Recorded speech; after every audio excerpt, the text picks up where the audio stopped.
Question number second, X square minus Y square bracket D X plus 2xy dy is equal 0।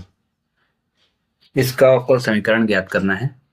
तो सबसे पहले क्या करेंगे, हम इस माइनस 2xy dy को उस पार ले चलते हैं। ठीक है, तो X square minus Y square bracket close D X is equal हो जाएगा माइनस 2xy dy। ठीक है, देन इसके बाद हम इम्प्लाइज लेकर के ऐसे लिख देंगे इसको, minus 2xy dy is equal to X square minus Y square bracket close dx। ठीक है,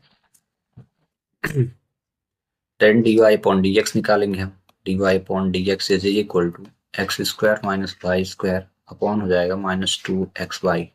ठीक है, इस माइनस को ऊपर इंटू कर दीजिए आप पहले, तो dy upon dx is equal, तो प्लस वाला माइनस और माइनस वाला प्लस हो जाएगा, तो माइनस एक्स स्क्वायर प्लस हो जाएगा वाई स्क्वायर अपॉन हो जाएगा 2xy। ठीक है, इम्प्लाइज लेंगे हम और फिर से लिखेंगे dy upon dx is equal to, मैंने लिख दिया Y square minus X square. ठीक है, और अपॉन कर दिया 2xy। हम इसको इस टाइप में भी लिख सकते हैं, प्लस को पहले लिया माइनस को बाद में लिख दिया। देन ये क्वेश्चन हमारा फर्स्ट हो जाएगा। अब यहाँ पे जो कॉन्सेप्ट अप्लाई करना है इस प्रकार क्वेश्चन में, तो क्या रहेगा, सच दैट करेंगे हम, such that y is equal, ठीक है, y इज इक्वल vx। ठीक है, इसको अप्लाई करके हम सॉल्व करेंगे, तो जहां भी y होगा वहां vx अप्लाई करके क्वेश्चन को सॉल्व करना है। ठीक है, क्योंकि ये समघातीय फलन है। ठीक है, तो यहाँ पुट करेंगे, putting the value of y on equation first, putting the value of y on equation first. पहले समीकरण में हम y की वैल्यू पुट करेंगे। ठीक है, ये शायद 9.4 या 9.4 का ही क्वेश्चन है। क्वेश्चन नंबर 5 या 6 आप देख लें, ये हाल ही में पेपर में आया था, सन 2025 या 24 पेपर में आया था। इसको आप एक बार नोट आउट करके चेक कर लें। ठीक है, चलिए इसको हम सॉल्व करते हैं। तो यहाँ रखेंगे dy अपॉन dx रखिए, और जहाँ पे y रहेगा, ठीक है, वहां पे आपको vx रखना है, यहाँ पे रखिए और यहाँ पे, तो ये लिखिए vx का होल स्क्वायर, फिर हो जाएगा माइनस एक्स स्क्वायर अपॉन हो जाएगा 2x इंटू vx। इम्प्लाइज, आगे कंटिन्यू करिए, dy अपॉन dx लिखिए इज इक्वल टू, ये हो जाएगा v square x square minus हो जाएगा एक्स स्क्वायर और अपॉन 2x स्क्वायर भी हो गया। dy अपॉन dx लिखेंगे ही, यहाँ से एक्स स्क्वायर बाहर आ जाएगा, तो बचेगा क्या, v स्क्वायर माइनस 1 और अपॉन में हो जाएगा 2x स्क्वायर v। अब यहाँ जो भी वैल्यू न्यूमरेटर डिनोमिनेटर अंश और हर में सेम दिखेगी उसको हम डिवाइड करेंगे, तो कट गया, तो dy upon dx is equal to कितना बचा, v स्क्वायर माइनस 1 अपॉन हो गया 2v। इक्वेशन हम सेकंड बनाएंगे। अब देन इतना होने के बाद अगला कॉन्सेप्ट फिर से हम अप्लाई करेंगे। देखिए पहला ये रहेगा, y इज इक्वल vx रख दिए, दूसरी बार जो अप्लाई करेंगे ये फार्मूला रहेगा, dy upon dx is equal to v plus X dv upon dx। इसको हम पुट करेंगे। अब इसमें हम y की वैल्यू देखो, इसमें क्या करेंगे, जहाँ dy अपॉन dx है तो इस वैल्यू को हम पुट कर देंगे। ठीक है, और इसको आगे हम कंटिन्यू करेंगे। देखिए, तो इम्प्लाइज लेकर के हम सॉल्व करते हैं, dy अपॉन dx, तो इस dy अपॉन dx की वैल्यू ये रखें, v स्क्वायर माइनस 1 अपॉन हो जाएगा 2v is equal to v plus X dv upon dx। ठीक है, अब भी को इधर लाइए तो हो जाएगा v square minus 1 upon 2v minus v is equal to X dv upon dx, ये हो जाएगा। ठीक है, देन क्रॉस मल्टीप्लाई होगा तो v square minus 2v square upon हो जाएगा 2v। इसको एज इट इज ऐसे ही आप रखे रहिए, dv अपॉन dx। ठीक है, अगला यहाँ से दोनों सब्ट्रैक्ट हो जाएंगे, तो कितना हो जाएगा, माइनस 1 और minus v square upon 2v। यानी 2v में एक भी सब्ट्रैक्ट हुआ is equal x dv upon dx। Next step में हम फिर से इंप्लाइज लेकर के सॉल्व करते हैं। तो यहाँ से माइनस को मैं बाहर ले रहा हूँ, तो जैसे ही बाहर लूंगा तो अंदर की वैल्यू जो रहेगी वो साइन चेंज कर देगी, 2v इज इक्वल हुआ x dv अपॉन dx। अब इस माइनस को इंटू कर देते हैं उधर, ठीक है। ये हम क्रॉस मल्टीप्लाई, dx इधर चला है, ध्यान रखिएगा, ठीक है, क्रॉस मल्टीप्लाई, क्योंकि इसका हम इंटीग्रेशन निकालेंगे। तो जो ये dx है इधर आएगा, तो यहाँ हो गया dx, ठीक ना, माइनस के साथ, और ये x जो है नीचे आ जाएगा, ये आ गया इज इक्वल टू 2v को उधर ले जाएंगे तो 2v हुआ, और अपॉन में ये 1 प्लस v स्क्वायर नीचे आ गया, और dv ये, ठीक ना। अब इंटीग्रेशन बोथ साइड का निकालना है, तो हम इंटीग्रेशन का साइन अप्लाई कर दी, माइनस रखे dx upon x is equal रखेंगे यहाँ पे भी 2v upon 1 plus v square, ठीक है, और dv हो जाएगा। आगे समझ। देन इसके बाद आगे हम सॉल्व करते हैं। तो इम्प्लाइज लेकर के हम थोड़ा इसको इधर कर लेते हैं, 2v upon 1 plus v square dv is equal to minus dx upon x।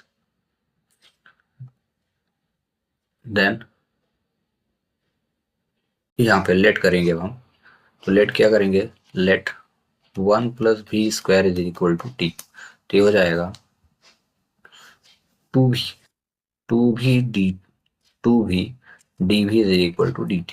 यानी यहाँ पे आप देखें, ये जो 2v है ना, इसकी वैल्यू हम क्या रखने वाले हैं, dt, और इस 1 प्लस v को क्या रखने वाले हैं, t।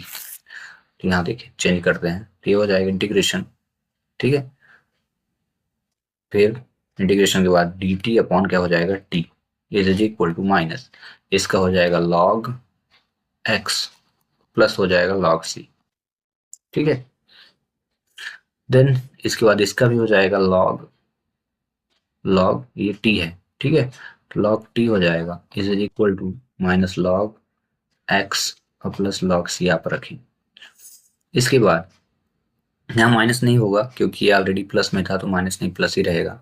ये लिखेंगे आप log t की वैल्यू, तो t को हमने क्या माना था, 1 प्लस v स्क्वायर, आप देखें यहाँ, तो यहाँ पे आप रखिए 1 plus v square is equal to minus log as it is put करिए वैल्यू जितनी है log c, ठीक है, ये log c हो जाएगा। अब यहाँ आप देखें मैंने शुरू में क्या माना था, ये देखें v is equal V X, Y is equal V X, तो यहाँ सच दैट करेंगे, इसको इक्वेशन हम बना लेंगे थर्ड, और यहाँ लिखेंगे Y is equal V X, then v is equal क्या हो जाएगा, वाई अपॉन एक्स, इसके यहाँ पे डिवाइड हो गया।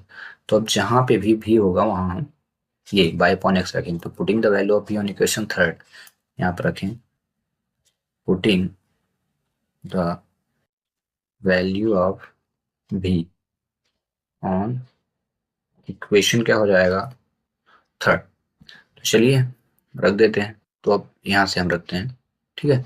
क्या है कि मेरा डिस्प्ले जो है तो बहुत बड़ा है, तो इसको मैं 1 2 3 पार्ट में कर रहा हूँ, बट आप जब एग्जाम में इस क्वेश्चन को करें ना तो बिल्कुल कंटिन्यू रखें, नीचे क्यों रख रहे हैं, ऐसे इसी सीरीज में करते हैं, ठीक है, ऐसे ऐसे करें। आप रफ में ऐसे कर सकते हैं पार्ट बाई पार्ट, बट वहां ना करें, नीचे अगला स्टेप नीचे करें, फिर उसके नीचे, फिर उसके नीचे, ऐसे करें तो आपको वैलिड आंसर कहलाएगा। नहीं तो हो सकता है कि वहाँ रॉन्ग हो जाए, तो ऐसा ना करें, ठीक ना। स्टेप रॉन्ग होगा, बाकी सोल्यूशन रॉन्ग नहीं होगा, ठीक है। चलिए, तो अब पहले क्वेश्चन हम लिख लेते हैं, ठीक है। ये हुआ log 1 plus v square is equal log minus के साथ माइनस log x और प्लस log c। ध्यान रखें जहां पे भी v होगा वहां आप रखने वाले हैं बाई अपॉन x, ठीक है, तो आप रखिए। तो यहाँ लिखेंगे हम log 1 plus by upon x का होल स्क्वायर हो गया, ये क्योंकि यहाँ v था, इज इक्वल, ये माइनस था तो माइनस लिखेंगे log और x लिख देंगे, और प्लस हो जाएगा log c, ठीक है, log अब यहाँ पे स्क्वायर करिए, तो बाई स्क्वायर हो जाएगा 1 plus by square upon X square is equal, ये माइनस था तो अंदर ला लिए, तो कितना हो जाएगा, अंदर ले आए तो ये हो जाएगा log, माइनस था log x होगा, इज इक्वल हो जाएगा log c, ठीक है। अगले स्टेप में यहाँ पे देखिए इसमें एक फार्मूला है, पहले क्रॉस मल्टीप्लाई करिए तो ये हो जाएगा log X square plus Y square upon X square. इसको आप लिख लीजिए, बाकी log X is equal log C रखिए, ठीक है। अभी देखो यहाँ पे एक फार्मूला मैं यहाँ पे मेंशन कर देता हूँ फार्मूले को, लॉग एम और अगर प्लस लॉग एन हो तो इज इक्वल हो जाता है लॉग एम डॉट एन, ठीक है। तो यहाँ दोनों में आप देखें, ये लॉग हम इसको मान लिए एक लॉग, ये दूसरा लॉग, और ये काहे की वैल्यू हो जाएगी एम की, तो ये काहे की हो जाएगी एन की, तो दोनों को हम क्या करेंगे, इंटू करेंगे, ठीक ना। यहाँ पे इंटू कर दीजिए आप, तो ये हो जाएगा log bracket X square plus Y square upon X square और इंटू हो गया एक्स इज इक्वल पे लॉग सी है ये, और ये देखो यहाँ से एक्स कट गया तो बचा कितना, log X square plus Y square upon X is equal क्या हो गया, लॉग सी। अब ध्यान दें दोनों तरफ लॉग दिख रहा, लॉग से लॉग कट जाएगा तो बचेगा कितना, X square plus Y square upon X is equal to C. Then last answer जो आएगा इम्प्लाइज करके मैं यहाँ पे मेंशन कर रहा हूँ, क्रॉस मल्टीप्लाई करेंगे आप, एक्स को सी से मल्टीप्लाई करेंगे तो कितना हो जाएगा, X square plus Y square is equal X C, या ऐसे भी मिल सकता है X square plus Y square is equal C X. और इस क्वेश्चन का जो करेक्ट आंसर होगा यही होगा। अब देखिए क्वेश्चन बहुत बड़ा था बट इजी है, इसलिए क्वेश्चन आया था, देखने में तो बड़ा दिख रहा था, छोटा दिख रहा था, बट इसका सोल्यूशन बहुत बड़ा है, थोड़ा धैर्य से करें, आंसर जरूर आएगा। चलिए मिलते हैं नेक्स्ट वीडियो में, थैंक्स फॉर वॉचिंग।